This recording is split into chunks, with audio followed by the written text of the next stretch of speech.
حب النبي والآل ديني ومذهبي. بسم الله الرحمن الرحيم. عن أبي عبد الرحمن عبد الله بن مسعود رضي الله تعالى عنه قال: حدثنا رسول الله صلى الله عليه وسلم وهو الصادق المصدوق: إن أحدكم يجمع خلقه في بطن أمه 40 يوما نطفة ثم يكون علقة مثل ذلك ثم يكون مضغة مثل ذلك ثم يرسل إليه الملك فينفخ فيه الروح فيؤمر ب4 كلمات: بكتب رزقه وأجل وعمل وشقي أو سعيد.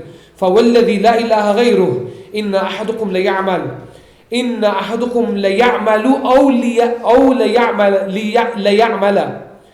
بعمل أهل الجنة حتى ما يكون بينه وبين إلا ذراع فيسبق عليه الكتاب فيعمل بعمل أهل الجنة فيدخلها. وإن أحدكم ليعمل بعمل أهل النار حتى ما يكون بينه وبينها إلا ذراع فيسبق عليه الكتاب فيعمل بعمل أهل الجنة فيدخلها. رواه Imam Muslim and Bukhari fi Sahihayni. This hadith is one of my favorite hadith of all time, actually, and it's unbelievable. But to begin, before the hadith, I want to talk about the narrator. The narrator for this hadith is none other than the great Sahabi Abdullah ibn Mas'ud. Abdullah ibn Mas'ud is one of the 4 Abdullahs that were muftis amongst the Sahaba. He was a very short man. Some say he was only 5 foot tall. He was a shepherd, and the way he converted was amazing. He was looking after a flock for some people, and the Prophet ﷺ approached him with Abu Bakr Siddiq, and he said, "Can we have one of your goats to milk?" And Abdullah ibn Mas'ud said, he didn't know who it was. He said, "I can't. I am the owner of I am not the owner. I am the caretaker, and I can't. They're not my property." Which shows what the Prophet ﷺ said: "Khairukum fil jahiliyyah, khairukum fil Islam." The best of you in times of ignorance will be the best of you in Islam. So the Prophet ﷺ said, "Do you have one that doesn't give milk?" He said, "Yeah." He said, "Can I have that one?" He thought, what an odd thing to ask for. He said, "Of course." And the Prophet ﷺ milked it, and he gave milk. He saw the miracle and he converted to Islam. And that's how Abdullah ibn Mas'ud converts. Now, what's fascinating about him is he was not only one of the muftis, he was Sahib al-Quran. The Prophet ﷺ in Ramadan would recite the Quran with Abdullah ibn Mas'ud twice, as he did with Jibreel alayhi salam. With Abdullah ibn Mas'ud. He was a great reciter of the Quran al-Kareem and a mufti of the Sahaba. And I want to mention a few things about him. There's a famous thing about him. They say, "Udhunun bi udhunin wa ra'su ziyada." When Surah Al-Rahman was revealed, the Prophet ﷺ said, "Who wants to take it?" Abdullah ibn Mas'ud being this little man, he was really skinny. When he would climb the tree, they would look at his legs and they'd say, "Yeah, look how skinny he is." They would like joke with him. He said, "Ya Rasulullah, I'll take it to the Quraysh." So this little man and started reading Ar-Rahman, Allam al-Quran, and he read the surah, and they started hitting him. Abu Jahl hit him in his eye and gouged his eye, and they beat him. And he came back to the Prophet ﷺ, and the Prophet ﷺ fixed him up, obviously. In Badr, it was the other way. Abdullah ibn Mas'ud is walking. Guess who he sees on the floor? Abu Jahl. Walks on top of his chest, and he gouges his eye. Gouges his... He cut his his ear. He gouged his eye and cut his ear. So what he did was he did the same to his ear, Abdullah ibn Mas'ud. And then he took his head off and brought it to the Prophet ﷺ. And the Prophet ﷺ said, "Udhun bi udhun wa ra'su ziyada." He said, "It looks like an ear for an ear, and the head is just extra." Now, there's a story that when he climbed on top of his chest, he was looking up Abu Jahl, and he said, "Not you, anybody but you. You're a shepherd. Get somebody higher in rank. If I'm going to die, get a Qurayshi to do it at least." He said, "Not you, please, not you." He said, "Me." And then he said, "Okay, look, if you're going to cut my head, cut it here, like here, not here, here." He said, "Why?" He said, "Because when you put all the heads together, it might at least be the highest." Even in death, this Abu Jahl, in one of the Sirah books, he wanted his head to be lined up the highest. That's how arrogant this man was. In death, this was. And this is in one of the Sirah books, which is shocking. And they say that his head was quite big and he had to kind of drag it back. He's not who chopped him down. Mu'adh shot, the young boy shot the two brothers. They chopped the horse out, Abu Jahl, and he fell, and he was like gone. And Abdullah ibn Mas'ud struck the final blow. Now, one really nice story about him was on his deathbed. He was dying in the caliphate of Sayyidina Uthman. And Sayyidina Uthman went to him and he said, can I get you a doctor? He said, give me a doctor. He said, Amaradani tabiba. He said, the doctor gave me the illness. I said, what do you mean? He said, what doctor can you get me when the one who cures me gave me the illness? He said, Amaradani tabib, meaning Allah. He said, should I leave something for your daughters from the waqf, from welfare? He said, Taraktu lahunna surat al-waqi'ah. He said, I've left them Surah al-Waqi'ah. They don't need any money. And then he passed away, Abdullah ibn Mas'ud. And this was on his deathbed. Yeah, this hadith is very, very important. There are many other things we could say Abdullah ibn Mas'ud, but he was a great Sahabi. And Abdullah ibn Mas'ud is the founding father, essentially, of the Hanafi school. We're not the school of Abu Hanifa, we're the school of Abdullah ibn Mas'ud. You see, because that's our chain of narration. Abu Hanifa narrates Muhammad, who narrates from who? Ibrahim al-Nakhai, who narrates from who? Where's Yusuf? Yusuf. Where's Yusuf? Is he gone? Yusuf. Who does Ibrahim al-Nakhai narrate from? Al-Qama. Al-Qama is the greatest student of Abdullah ibn Mas'ud. That's our Hanafi chain. You see. Don't ask me. So he's our Imam. He's our Imam. And one of the brothers actually, I'll relate something to you, came to me, this was about 7-8 years ago. He was really confused about his fiqh, really confused. And he said he had a dream. And he said the brothers who were confusing him, they were in the dream. And he said, in the dream I was in a masjid and Abdullah ibn Mas'ud was standing there. He had something in his hand like a book. And I went to him and they were kicking him out of the masjid. That's those same brothers who have been confusing him. And he said, I walked out with Abdullah ibn Mas'ud. And he said, what does it mean? I said, you should be Hanafi. I think it's pretty clear there for you. And he took him out and he said, forget them, don't worry about them. Anyway, so now we get to the hadith. Okay? And this hadith is 3 sections, I would say. The first part of the hadith, and I've actually marked all the parts of the hadith. I've memorized them anyway, inshallah, so we'll be okay. The first part of the hadith is Abdullah ibn Mas'ud's statement, where he says, Huwa Sadiq al-Masduq. He is the truthful and truth was revealed upon him. This is lofty titles for the Prophet ﷺ. The second part is about essentially the science behind the creation process. Now this part has 3 or 4 different variations, and I'm not going to comment on it, because this isn't a hadith to tell you of how a child scientifically is, because there's so many variants. So if somebody says it doesn't follow the laws of embryology as we know them, it's variants. The hadith is very, and I'm not going to go into that because that's not what the hadith is supposed to be there for. Is that understood? But the levels are there. Like first there's a mudgha, there's a piece of, first before the mudgha, the liquids meet, there's essentially fertilization, and then there's the mudgha, the piece of skin that's grown, and then it starts to form itself. From the alaqa, from the clot of blood to the mudgha, the piece of skin, and then you have the mudgha, then it forms itself and the ruh. But there are one or two masail that are important here. When the woman is pregnant, the first is that all of these different meanings. So we'll go through them. He said, "Inna ahadakum yujma'u khalquhu." So one of you is placed in the womb for 40 days as a nutfa. A nutfa essentially is a coming together of seminal fluids, yeah, and the fertilization process, if that's what you call it, I assume. ثم يكون علقة, then it becomes a congealed clot of blood. ثم, then a mudgha, a piece of skin. Then the angel comes. Now many say between these, the 40 means 40 days, okay? But other variations mention 60, 70. In fact, one famous position is it's different for different people. Some of the ulama means 40, yadullu ila, there's kinaya here that because of the various narrations, it means it's different for different people. So for some children, it will develop different. And that's a famous position that Haythami mentions actually, which is unique because the hadith are literal. But the fact of the matter is, according to many, they say after 120 days the soul is blown into the... I'm going to get to who blows the soul in, but in the Hanafi school, in terms of abortion, and the other schools are more strict than the Hanafi, I think. I'm not too sure, but what I've read, the Shafi'is anyway. The Maliki is a weak position of some kind of leniency, but the Hanafi school is haram to abort before 120 days. Haram, mutlaq. After 120 days, it's akin to murder in the Hanafi school. Ibn Abidin says it's akin to murder.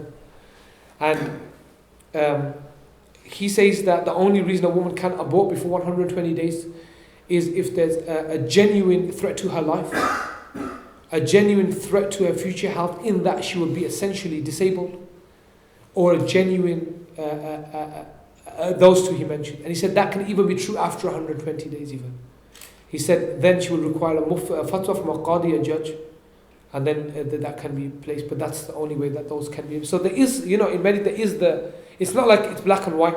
There is obviously and some even mention rape under that, before 120 days of jawaz, that if she's raped, Allah knows best. So there is some khilaf, but that's the basics of it. I've been questioned so many times. They've been phoned and people have asked me, women have asked me that can I abort my child? And but he's, the doctor saying he may be disabled, for instance.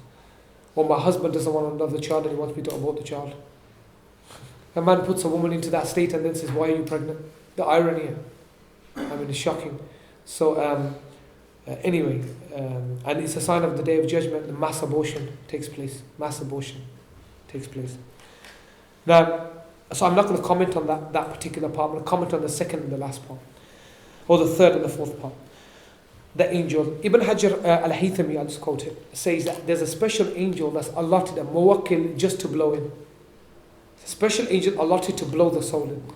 And I'm going to mention the story he tells as well.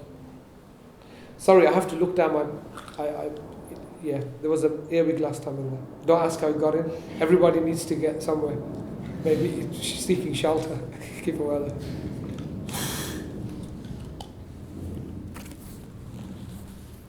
I'm going to read the story to you about this angel and about the birth process. It's very beautiful. Ibn Hajar Haythami mentions it. It's very, very beautiful. He says the following. He says, إن النطفة إذا استقرت في الرحم أخذها الملك بكفه فقال. The angel takes that small mudgha into his hand. Okay? And he says, oh Lord, is it a male or a female? Is it going to be happy or miserable? What's it going to do? What are the signs? Where will it die? And Allah says, فَيُقَالُ لَهُ انطلق إلى أم الكتاب. Go to the Lawh al-Mahfuz. Your answers will be there. أي اللوح المحفوظ وقد يطلق على العلم القديم, for it contains all of ancient knowledge. So he goes, وليس مراد هنا لأن ذلك لا يطلع عليه غير الله فإنك تجد قصة هذه النطفة. What you'll find is not ancient, you won't find their primordial knowledge, because the statement says therein you will find al-ilm al-qadim. Ilm al-qadim in Arabic can mean primordial knowledge, which is only for Allah. And the Shaykh says, no, it doesn't mean that. It means stories of people, not God's knowledge, in that all of that which God knows is contained therein, because it's restricted. So he goes there. فَيَجِدُ قِصَّتَهَا فِي أُمِّ الْكِتَابِ تُخْلَقُ. Yeah? How it will eat all these things that it finds it, and then it comes back and then it writes it. And we're going to talk about where it writes it. So this is the story Ibn Hajar Haythami mentions, and this is what Imam Suyuti mentions in Dur al-Manthur in the commentary of the Quran. This is the story of what happens with the Malak and how he gets this knowledge of what to write. Now, in one famous narration, it even states, because there are four things here. What are the four things? What's the first thing that he writes? Rizq, sustenance. Then, say it loud. I can't hear you. Sorry? Lifespan. Next? Actions. Then, if you'll be miserable or if you'll be happy. These four things. According to some of the ulama, يَكْتُبُ عَلَى صَحِيفَ بَيْنَ عَيْنَيْهِ. He writes it here in his head, on his lines in this part of the head.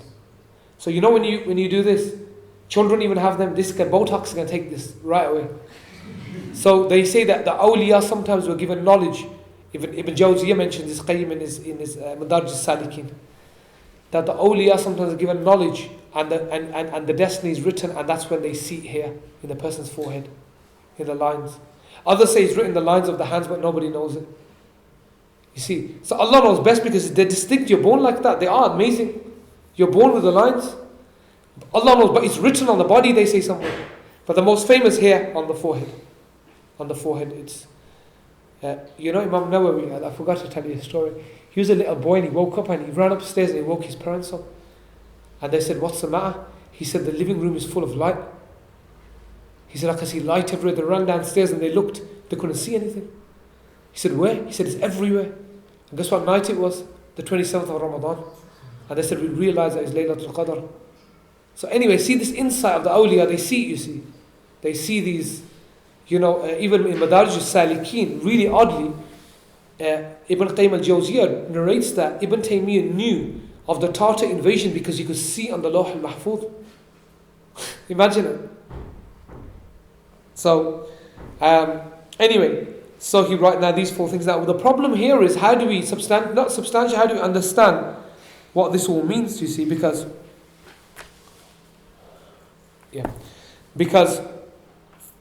this hadith, if you look at the end of it, what does it say? I'm going to contextualize. The next part of the hadith is you go about your life and you act, do your works, whatever you do, until one of you is so close to Jannah that you are about an arm's length, you're about to fall into Jannah literally. Then the divine ordinance, the divine command, the primordial knowledge takes effect and you do something bad and you enter hell.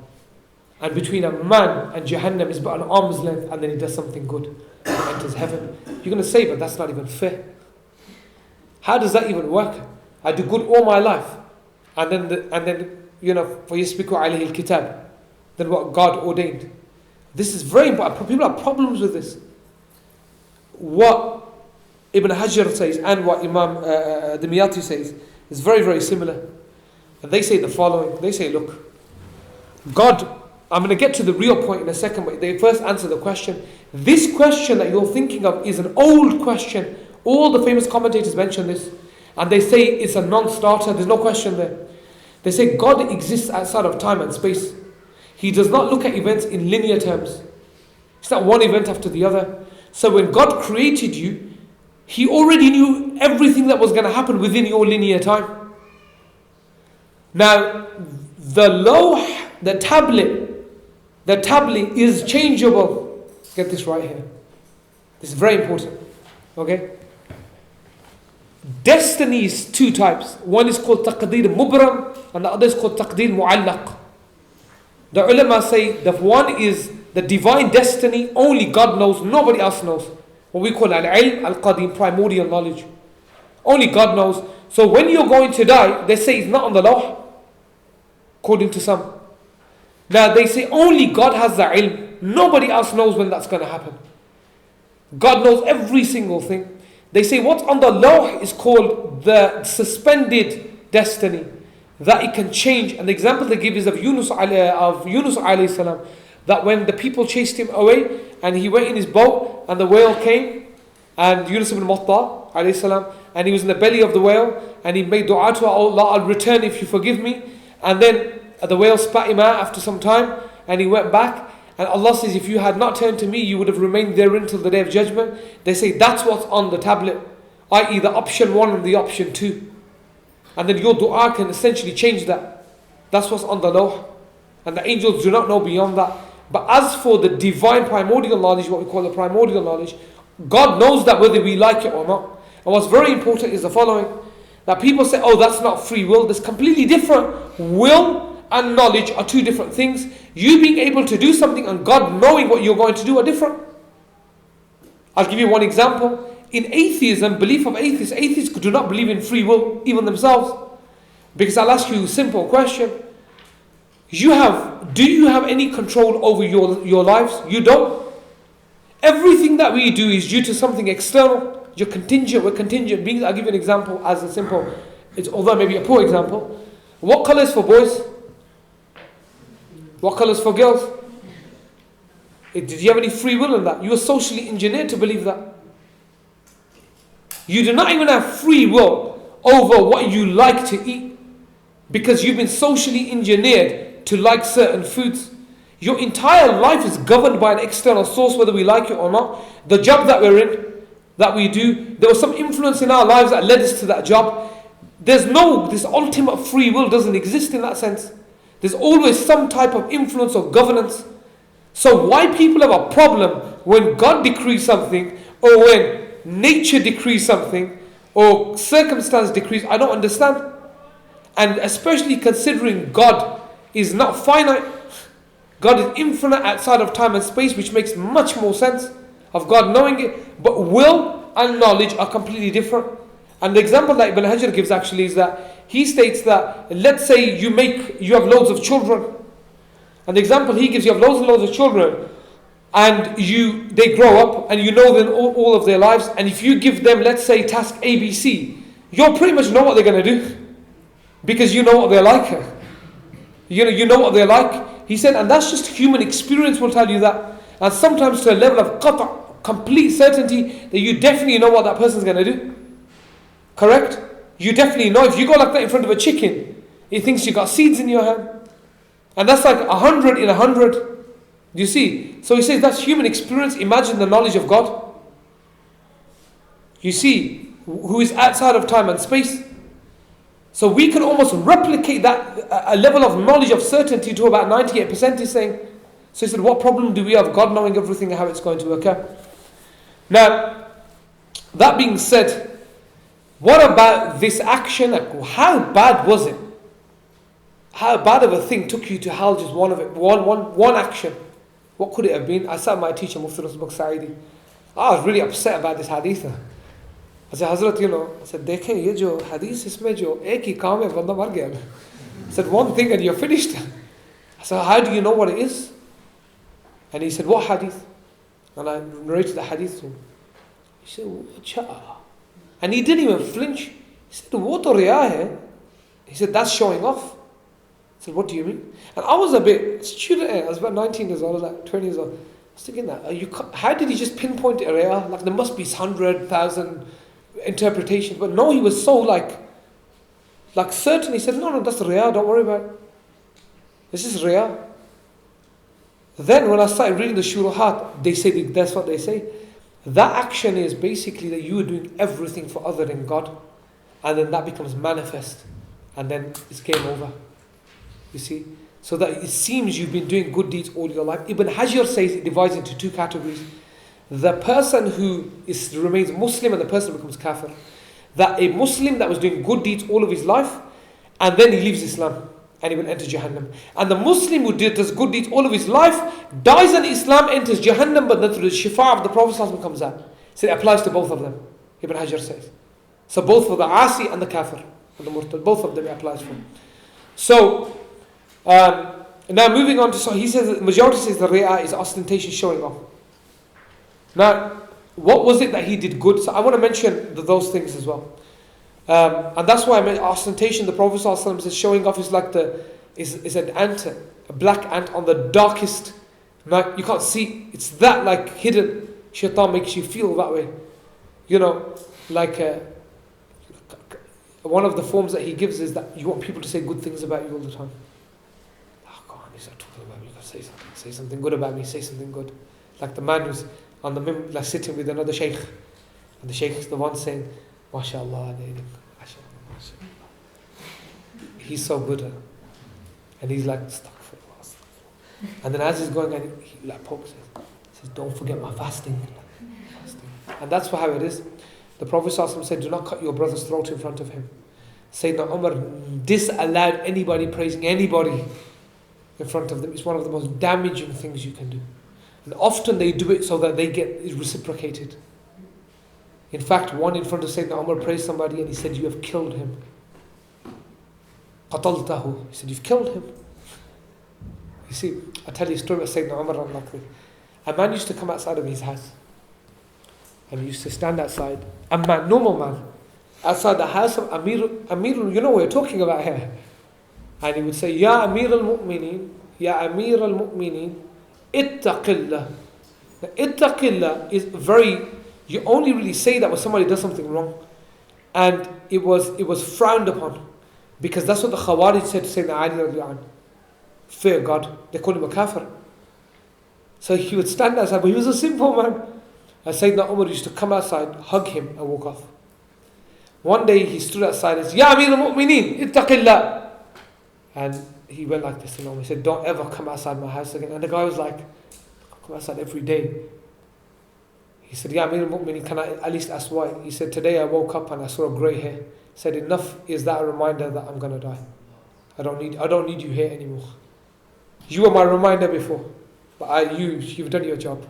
And Imam Busiri says in commenting on that, Imam Bajuri, he says that the first prophet to receive grey hair was Ibrahim alayhi salam.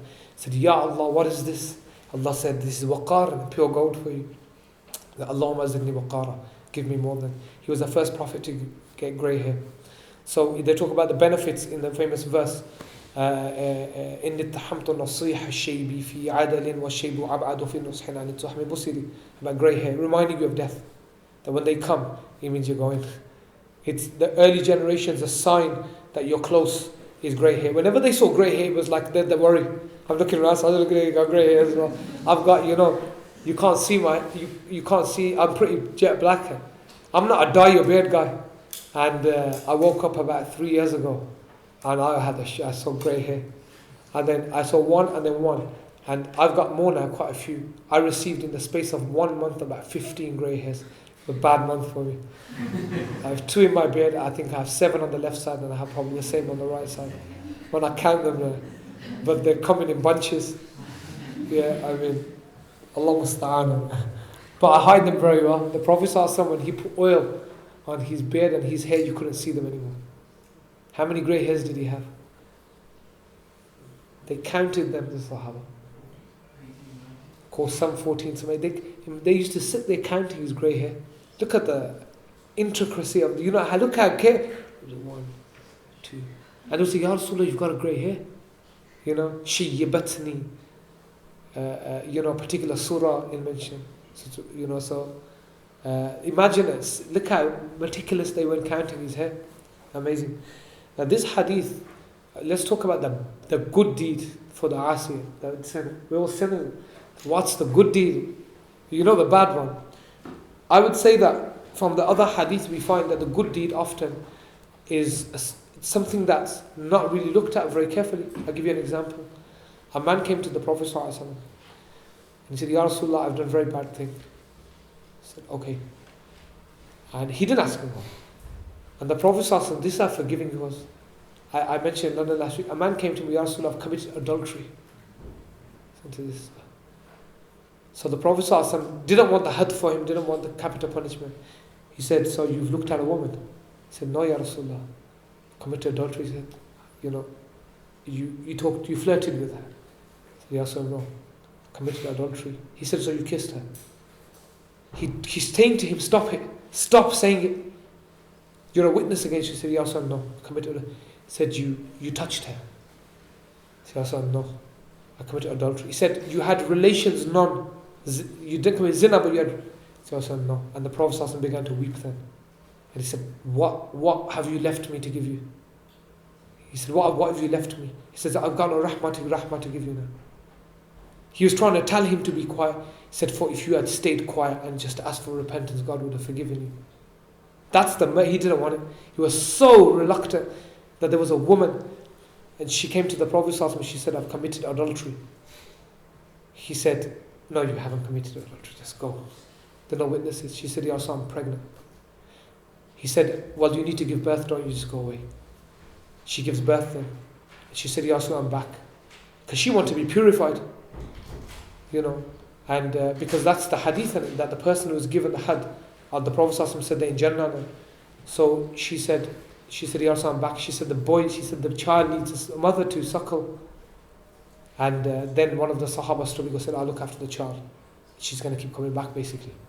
He didn't want to do it. All this kind of Western type of, the Prophet ﷺ was out there to give people, he did not want to give them hudud at all. He was telling them, stop saying it. Because his mercy was overwhelming. His mercy was, he did not want them to say it. So this man comes and says, Ya Rasulullah, I've done something really bad. He said, do you have a mother? I said, yes or no. He said, do you have a father? I said, no. He said, do you have an auntie? I said, yes. He said, go and serve her and God will forgive you. And the root of the hadith is that to be forgiven by God, the easiest way is to do something of servitude to another human being. It can be anything. To your community, to serve other people. What you're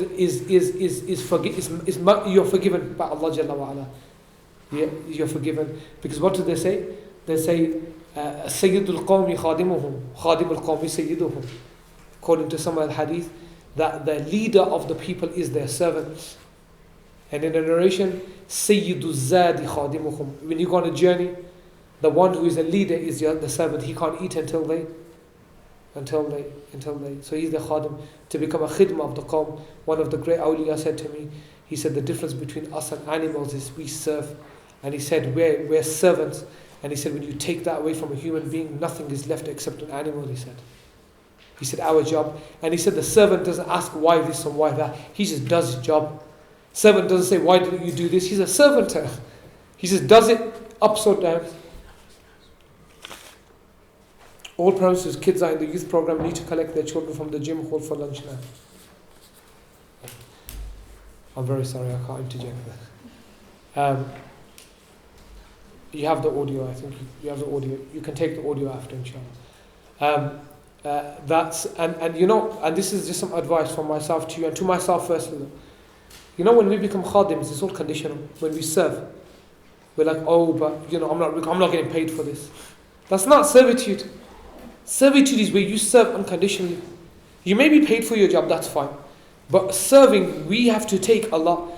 My teacher said to me, he was sitting with me one day, and he said, why did prophets come? And when they were young, why did they have sheep? I said, tell me why. He said, because have you ever tried to tend to sheep? He said, one runs here, the other runs there.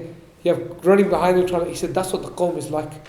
He said, you're going to live your life and that's what the qawm are going to do to you. He said, they're going to swear at you, they're going to shout at you. He said, but you just got to...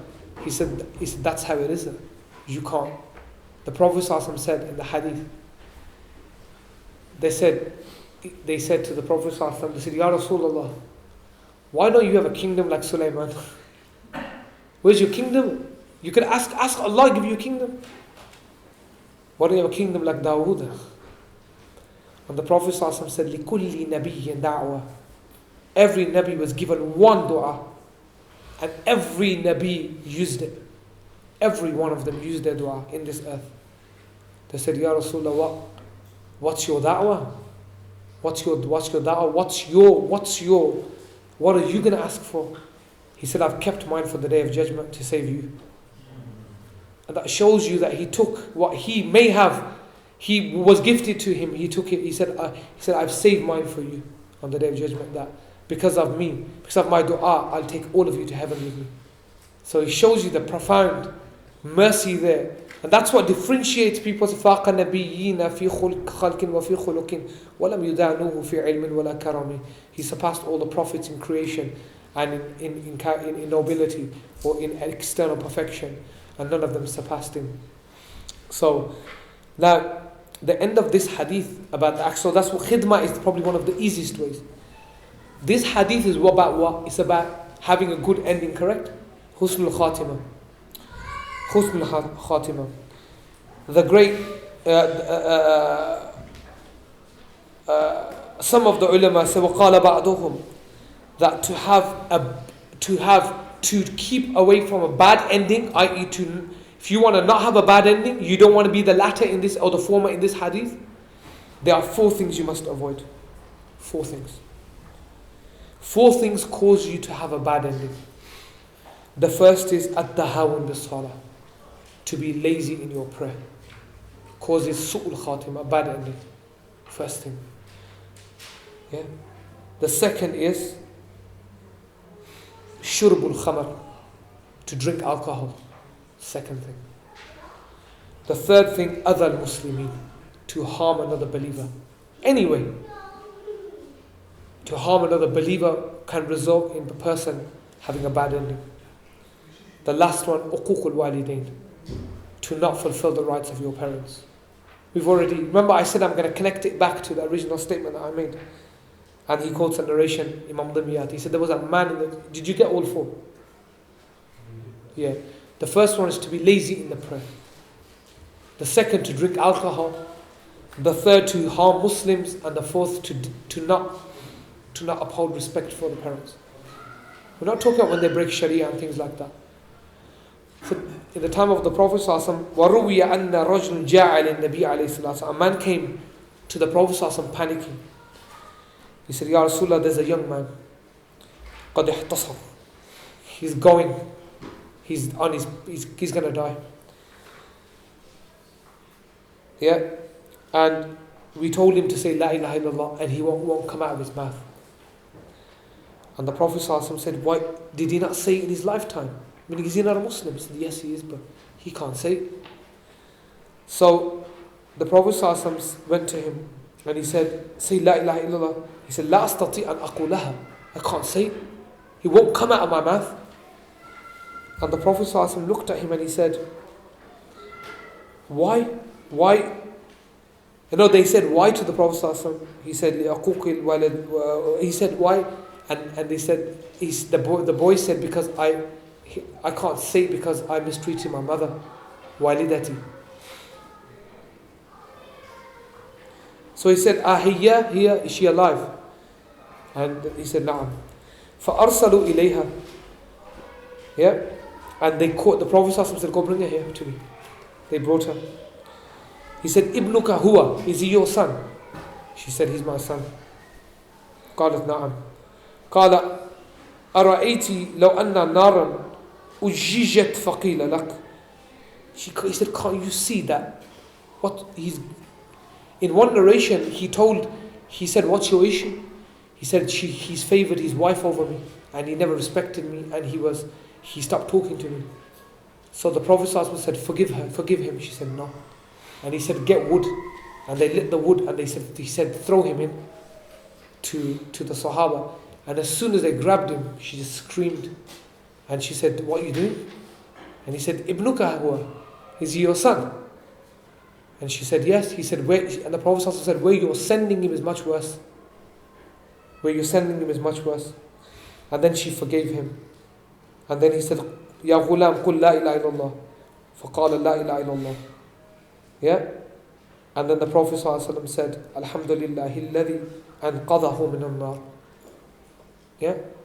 So Allah be praised, the one who withdrew the fire from this man. So that's one of the great benefits of, and the opposite, the great dangers of su'ul khatim.